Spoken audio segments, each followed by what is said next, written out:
Good morning everyone. आज हम polity of India के क्वेश्चन नंबर 70 से स्टार्ट करेंगे। 69 तक क्वेश्चन हमने पिछले वीडियो में सोल्व किए थे। आज हम 70 से स्टार्ट करेंगे। ठीक है, ये multiple choice question very important question है जो एग्जाम में पूछे जाते हैं। ठीक है, फर्स्ट क्वेश्चन है हमारा 70। राज्य के नीति निर्देशक सिद्धांतों में से किस अनुच्छेद का संबंध अंतर्राष्ट्रीय शांति और सुरक्षा के संवर्धन से है? क्या है? अनुच्छेद 51। अनुच्छेद 51 राज्य के नीति निर्देशक सिद्धांतों में से 51वां अनुच्छेद का संबंध अंतर्राष्ट्रीय शांति और सुरक्षा के संवर्धन से है। किससे है? शांति और सुरक्षा से। कौन सा? अनुच्छेद 51। भारतीय नागरिकों के लिए एक समान सिविल संहिता प्राप्त करने की बात किसमें कही गई है? ये कही गई है अनुच्छेद 44 में। अनुच्छेद 44 में कही गई है। समान न्याय और निःशुल्क विधि, समान न्याय और निःशुल्क विधि सहायता का प्रावधान संविधान के किस अनुच्छेद में है? ये है अनुच्छेद 39A। अनुच्छेद 39A में है।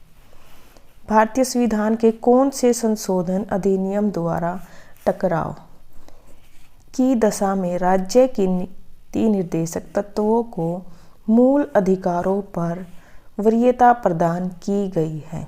कौन सा है? 42वां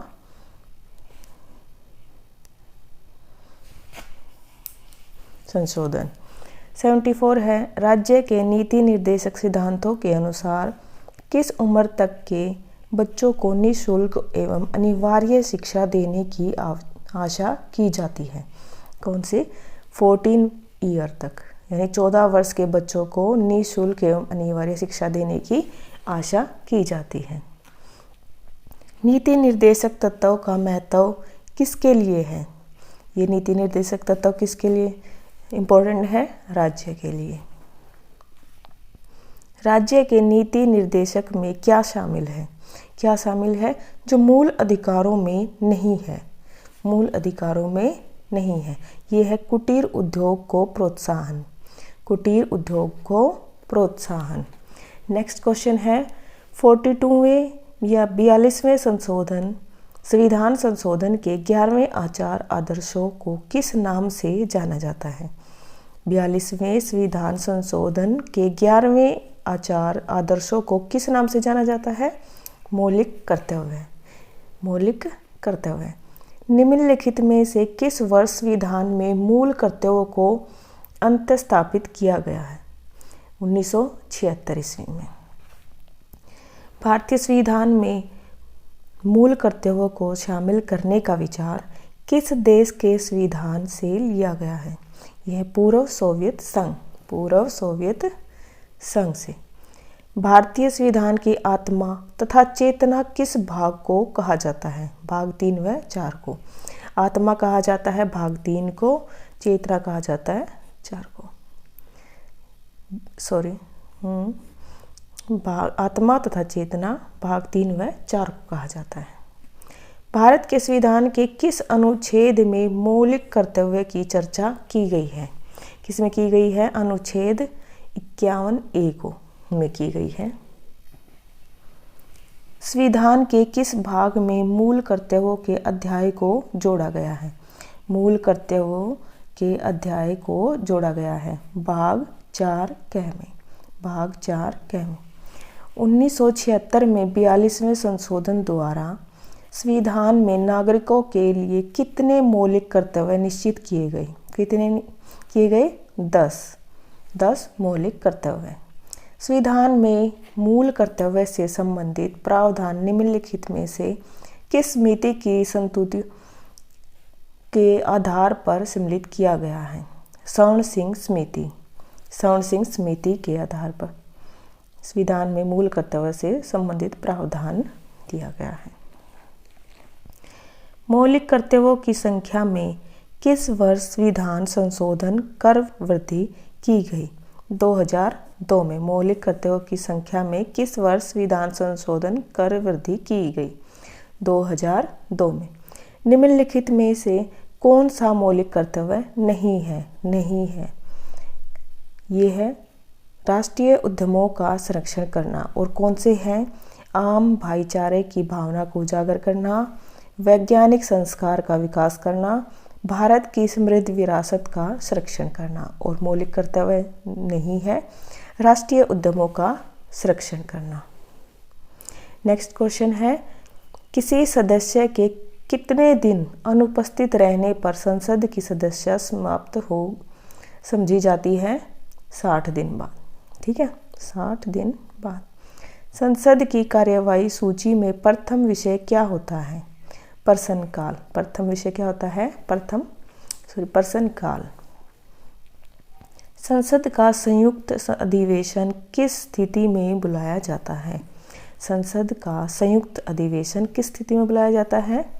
जब एक सदन द्वारा पारित विधेयक को दूसरा सदन अस्वीकार कर दे, किसी विधेयक पर किए गए संशोधन से दोनों सदन असहमत हों, यदि दूसरे सदन के पास पहले सदन द्वारा पारित विधेयक 6 माह से लंबित हो। उपर्युक्त सभी ये तीनों स्थितियों में संसद का संयुक्त अधिवेशन बुलाया जाता है। संसद के दोनों सदनों के संयुक्त अधिवेशन की अध्यक्षता कौन करता है? लोकसभा अध्यक्ष। लोकसभा अध्यक्ष। साधारण विधेयक से संबंधित गतिरोध को दूर करने के लिए संसद के दोनों सदनों की संयुक्त बैठक कौन बुलाता है? राष्ट्रपति। साधारण विधेयक से संबंधित गतिरोध को दूर करने के लिए संसद के दोनों सदनों की संयुक्त बैठक कौन बुलाता है? राष्ट्रपति। संसद के 2 क्रमिक अधिवेशनों के बीच अधिकतम कितने समयांतराल की अनुमति है? 6 माह की। भारतीय संसद की संप्रभुता किससे संबंधित है? यह न्यायिक समीक्षा से। किससे संबंधित है? न्यायिक समीक्षा से। भारतीय संसद के कितने अंग हैं? 3 अंग हैं। निम्नलिखित में से कौन सा एक प्रावधान भारतीय संविधान के अंतर्गत संसद के सदस्यों के विशेषाधिकारों तथा उन मुक्तियों को निर्धारित करता है? अनुच्छेद 105। अनुच्छेद 105। संसद का स्थायी सदन कौन है? राज्यसभा। राज्यसभा संसद का स्थायी सदन है। संसद में के किस सदन को प्रतिनिधि सभा भी कहा जाता है? लोकसभा को। भारत की संघीय व्यवस्थापिका को किस नाम से जाना जाता है? संसद। भारत की संचित निधि से धन निर्गम पर किसका नियंत्रण है? संसद का। भारत की संचित निधि से धन निर्गम पर किसका नियंत्रण है? संसद का। निम्नलिखित में कौन भारत के राष्ट्रपति के चुनाव में भाग नहीं लेता? विधान परिषद। कौन नहीं लेता? विधान परिषद। एक ही व्यक्ति को कितनी बार भारत का राष्ट्रपति बनाया जा सकता है? 2 बार। राष्ट्रपति के निर्वाचन में कौन भाग लेते हैं? संसद के दोनों सदनों के निर्वाचित सदस्य तथा राज्यों और केंद्र शासित प्रदेशों के विधानसभाओं के निर्वाचित सदस्य। राष्ट्रपति के निर्वाचन में कौन भाग लेता है? संसद के दोनों सदनों के निर्वाचित सदस्य, राज्यों और केंद्र शासित प्रदेशों के विधानसभाओं के निर्वाचित सदस्य। भारत में राष्ट्रपति राज्यसभा के कितने सदस्यों को मनोनीत कर सकता है? 12। अध्यादेश जारी करने का अधिकार राष्ट्रपति का कौन सा अधिकार है? विधायी अधिकार।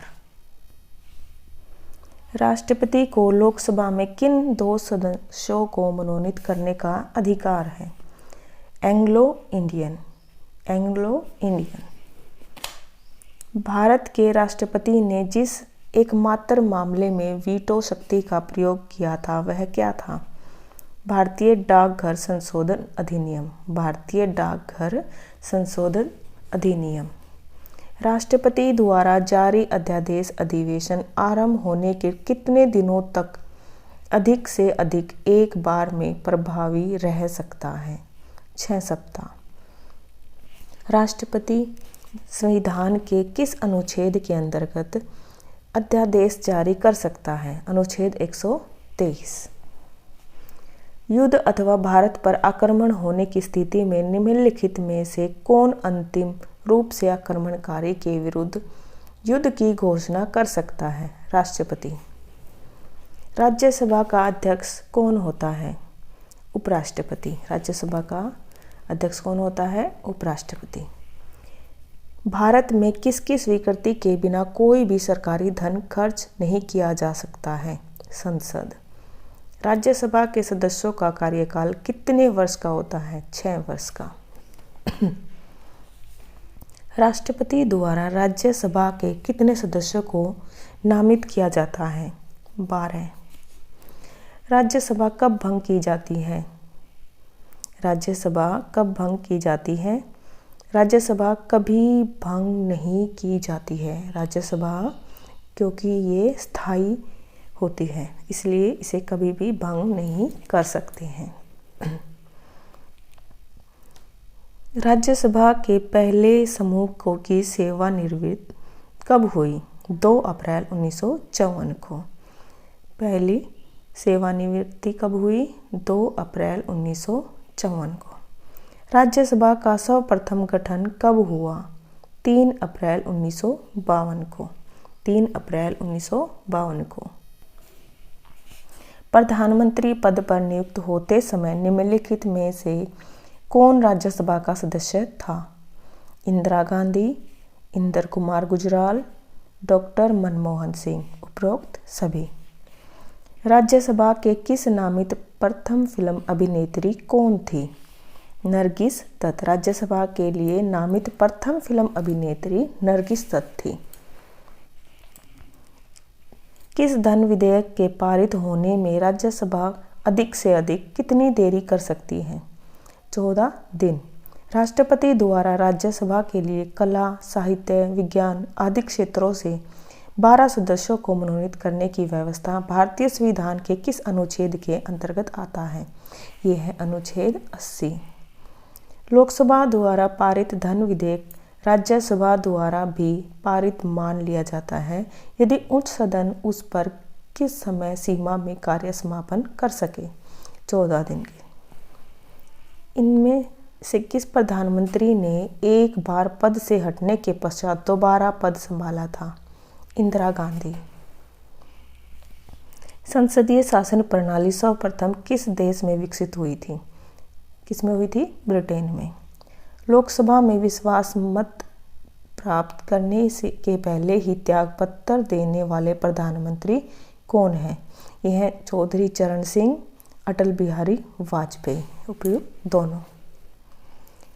अब तक लोकसभा में प्रस्तुत अविश्वास प्रस्ताव सर्वाधिक बार किस प्रधानमंत्री की सरकार के खिलाफ रखे गए?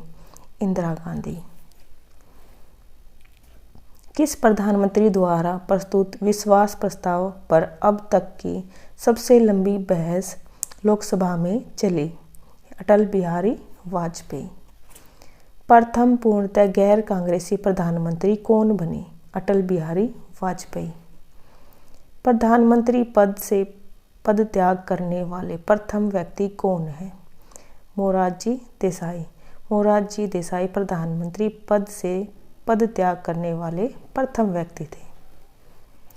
सबसे कम उम्र में प्रधानमंत्री पद पर आसीन होने वाले व्यक्ति कौन है? राजीव गांधी। निम्नलिखित में से किसने 2 बार कार्यकारी प्रधानमंत्री के रूप में पदभार ग्रहण किया? गुलजारीलाल नंदा। गुलजारीलाल नंदा। प्रधानमंत्री पद पर सर्वाधिक समय तक कौन आसीन रहा? जवाहरलाल नेहरू। अविश्वास प्रस्ताव के कारण सर्वप्रथम किस प्रधानमंत्री को अपने पद से त्यागपत्र देना पड़ा? मोरारजी देसाई।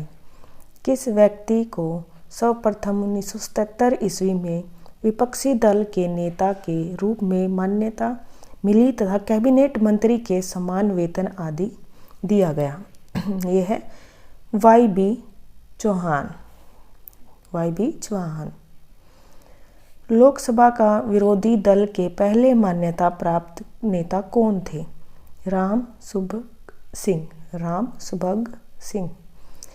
लोकसभा में विरोधी दल के नेता के रूप में मान्यता देने के लिए उसके दल के सदस्यों की संख्या कुल सदस्यों की संख्या से कम कितने प्रतिशत होनी चाहिए? 10%। निम्नलिखित में से कौन लोकसभा में विरोधी दल के नेता पद पर कभी नहीं रहे? मनमोहन सिंह लोकसभा में विरोधी दल के नेता पद पर कभी नहीं रहे। मनमोहन सिंह। राज्यसभा के विपक्ष का प्रथम नेता कौन था? कमलापति त्रिपाठी। लोकसभा में मान्यता प्राप्त विरोधी दल के नेता को निम्नलिखित में से किसके समान सुविधाएं और मान्यताएं प्रदान की जाती हैं? कैबिनेट मंत्री। कोई विधेयक धन विधेयक है कि नहीं, इसका निश्चित अंतिम रूप से कौन करता है? लोकसभा अध्यक्ष। भारत में किस विधेयक को धन विधेयक कौन प्रमाणित करता है? भारत में किसी विधेयक को धन विधेयक कौन प्रमाणित करता है? लोकसभा का अध्यक्ष। प्रथम लोकसभा के अध्यक्ष कौन थे? GV मावलंकर। राष्ट्रमंडल अध्यक्षों के सम्मेलन का पदेन महासचिव कौन होता है? लोकसभा महासचिव। हम इससे आगे जो क्वेश्चन है हम नेक्स्ट वीडियो में सॉल्व करेंगे। आज की इस वीडियो में हम 142 तक ही पढ़ेंगे। और अगर आपको और क्वेश्चन की रिक्वायरमेंट है तो प्लीज़ कमेंट करें। मेरी वीडियो अच्छी लगी हो तो लाइक करें और मेरे चैनल पर फर्स्ट टाइम आए हैं तो चैनल को सब्सक्राइब करें। Thank you for watching.